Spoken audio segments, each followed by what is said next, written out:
Hi, welcome to Papé Machinery Toolkit. My name is Jason Hughes and I'm a territory manager out of Eugene, Oregon. And I've been so for about 2 years. Before that, I was in the Army for 20 years. I'm a large property owner and own a lot of this equipment myself. And I hope you learned something new about John Deere equipment today.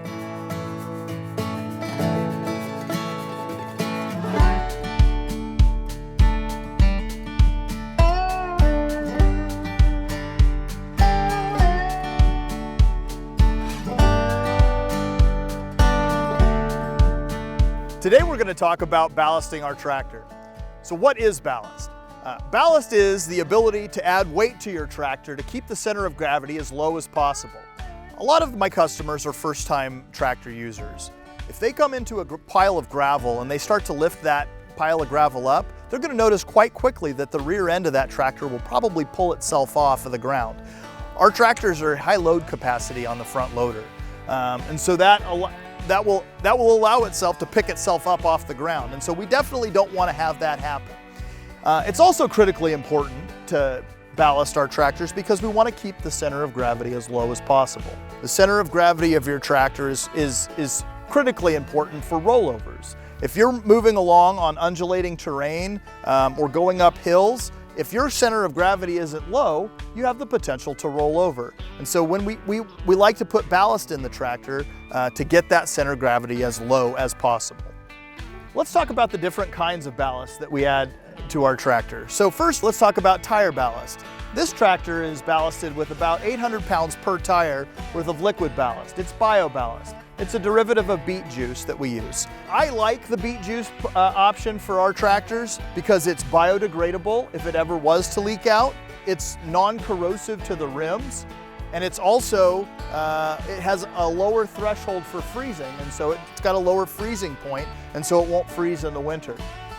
We also have a couple of different options that we can put inside the tire. For example, calcium chloride, or you can use an antifreeze in the back of the tire. In the tire and wheel area is a wheel weight. So we have bolt-on wheel weights that we offer for all sorts of different size tractors, and so we could put those wheel weights directly on the hub of the tractor, and that will also get us some more weight in the back. The next kind of ballast that we'll talk about is implement ballast.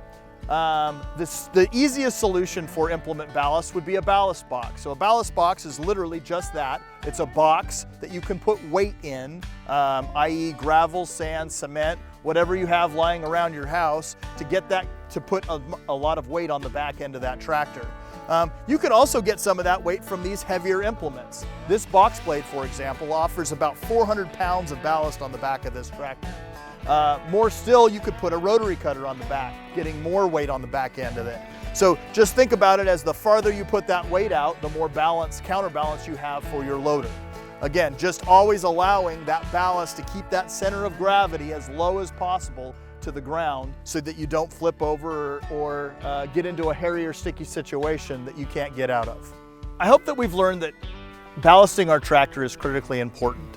I would make a recommendation of multiple versions of these different ballasts. So I would add implements, I would add tire ballast if I could, I would add wheel weights, a combination of all. I would say the most cost-effective way to add weight to the back of the tractor is the liquid-filled tires, especially in a large application like this.